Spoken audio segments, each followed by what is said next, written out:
ناجائز کام کی نظر مانگ لی تو اس کا کفارہ دینا ہوگا. جیسا میں نے جو کہا نا پہلے، اللہ کی معصیت کی نظر مانگ لی، ناجائز کام کی نظر مانگ لی، تو اب توڑنا ہے اس کو.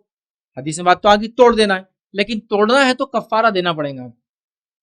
نظر مانگنا تو پھر پورا کرنا ہے، غلط نظر مانگی تھی تو توڑ دینا ہے، توڑا تو کفارہ دینا ہے. اب نظر کا کفارہ کیا یاد رکھیے، نظر کے کفارے کے تعلق سے صحیح مسلم کی روایت ہے، عقبہ بن عامر رضی اللہ عنہ فرماتے اور کہتے ہیں کہ اللہ کے رسول صلی اللہ علیہ وسلم نے فرمایا نظر کا کفارہ وہی ہے جو قسم کا کفارہ ہے. اور قسم کا کفارہ کیا ہے؟ سورہ مائدہ سورہ نمبر 5 آیت نمبر 89 میں آپ پڑھ لیں. قسم کا کفارہ کیا ہے؟ قسم کا کفارہ پہلے 10 مسکینوں کو کھانا کھلائے، یا پھر 10 مسکینوں کو کپڑے پہنائے، یا پھر ایک غلام آزاد کرے. ٹھیک ہے، ایک غلام آزاد کرے، یا پھر 3 دن کے روزے رکھیں. اب غلام کا تو سسٹم ہے ہی نہیں، تو اب 3 ہی چیزیں بچی ہمارے لیے. ٹھیک، 10 مسکینوں کو کھانا، 10 مسکینوں کو کسوہ کپڑے پہنانا، اور 3 دن کے روزے رکھنا. تو یہ ہے کفارہ.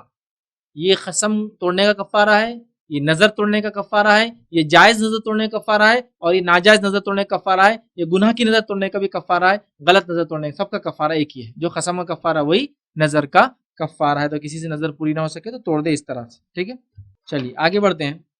موطا امام مالک کی ایک روایت ہے، عائشہ رضی اللہ عنہا فرماتی اور کہتی ہے کہ عائشہ رضی اللہ عنہا نے اس شخص کے متعلق فرمایا جس نے اپنی وراثت کا ورثہ میں تقسیم کرنے کے بجائے بیت اللہ کو ہبہ کر دیا تھا کہ وہ قسم کا کفارہ ادا کرے. ایک آدمی نے کیا کیا، وصیت کیا کی اپنے گھر والوں کو، میں مر گیا تو میری پوری جائیداد بیت اللہ کو وقف کر دینا. ماں عائشہ نے کہا اس نظر کو وہ توڑ دے، لیکن توڑنے کے ساتھ ساتھ اس کا کفارہ ادا کرے. تو جائز قسم ہو یا ناجائز؟ یہ ناجائز نظر تھی، یاد رکھی. پورا وراثت بیت اللہ کو دے دوں گا، مسجد کو دے دوں گا، چیریٹی کو دے دوں گا، ٹرسٹ کو نہیں. آل اولاد ہے تو ان کو دو، ان کا حق ہے. ہاں 1/3 دے سکتے ہو، 1/3.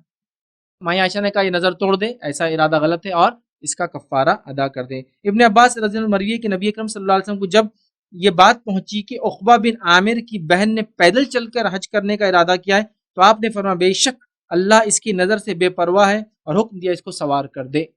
تو توڑ دیا، اور پھر اس کا کفارہ دینا ہے. یہ بات کو آپ یاد رکھیے. ٹھیک ہے. اسی طرح جو ہے عبداللہ بن عمر رضی اللہ عنہ سے کسی نے پوچھا کہ کسی نے یہ نظر مانی ہے، منت مانی ہے کہ فلاں دن روزہ رکھوں گا، اس دن عید آ گئی. منت مانگی تھی کہ وہ دن روزہ رکھوں گا، اس دن تو عید آ گئی. تو انہوں نے کہا کہ عید کے دن روزہ منت ہے.